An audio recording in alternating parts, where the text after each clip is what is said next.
Welcome to KKL at 9, and we'll be starting your news at 9 p.m. First of all, before we start anything, we want to start with, we have news at Cuba. If we look back what was Cuba, we have Cuba in 1492, where we had Christopher Columbus founding it. And then we see that the inhabitants islands were soon eliminated and died as a result of disease or the shock of a conquest. Thus, the impact of indigenous groups on a subsequent Cuban society was limited, and the Spanish culture, institutions, language, and religion prevailed.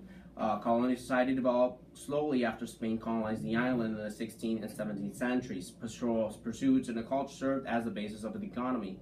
For the first 3 centuries after the conquest, the island remained as a neglected stop point from the Spanish fleet, which visited the New World and returned to Spain with the mineral wealth of continental America. That's how we started with Cuba, and this hasn't really helped so much. But then, now looking more recently, we want to take a look at the U.S.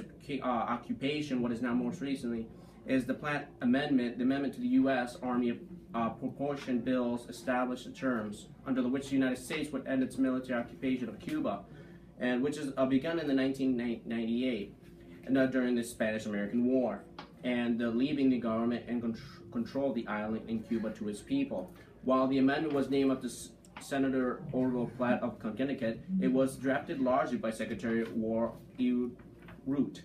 The Platt Amendment laid down 8 conditions to which Cuban government had agreed before the withdrawals of the U.S. forces, and transfer sovereignty and would begin. That is more than mostly latest news. And now we give the time to Natalie.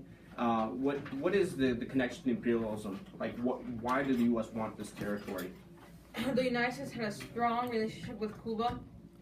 $50 million worth of Cuban sugar, tobacco, and iron industries was owned by the United States. The Spanish ruled Cuba, and this led to a revolution in 1895. President William McKinley was under an enormous amount of pressure to defend the island. Spanish Governor General Valeriano Weyler ordered Cuban men, women, and children into concentration camps. Residing in the camp were 200,000 Cubans.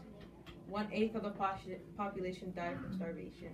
In the concentration camp, you could not tell siblings from rebels. The leaders of the Cuban independence movement were American citizens who took no side. They were working in Cuba and were captured by the Spanish. The Americans began to demand protection from the United States. President Cleveland wanted to stay out of Spanish affairs, as did President McKinley. They thought that the issue was a useless sacrifice of human life. President McKinley offered to buy Cuba, but his offer was rejected. So then, as we see, there's many things here, and what we come to a prediction is that in our future presidency, we are predicting that maybe 50 years from now, maybe the isolation won't work. And what we're going to have to do, what we're predicting according to what the politics say, is that there needs to be a new approach. It says we believe we can support Cuban people and values through engagement. That's what we predict to happen. And we want to create more opportunities for the American and Cuban people and make a new chapter among the nations of Americas, is what some of our political leaders are suggesting.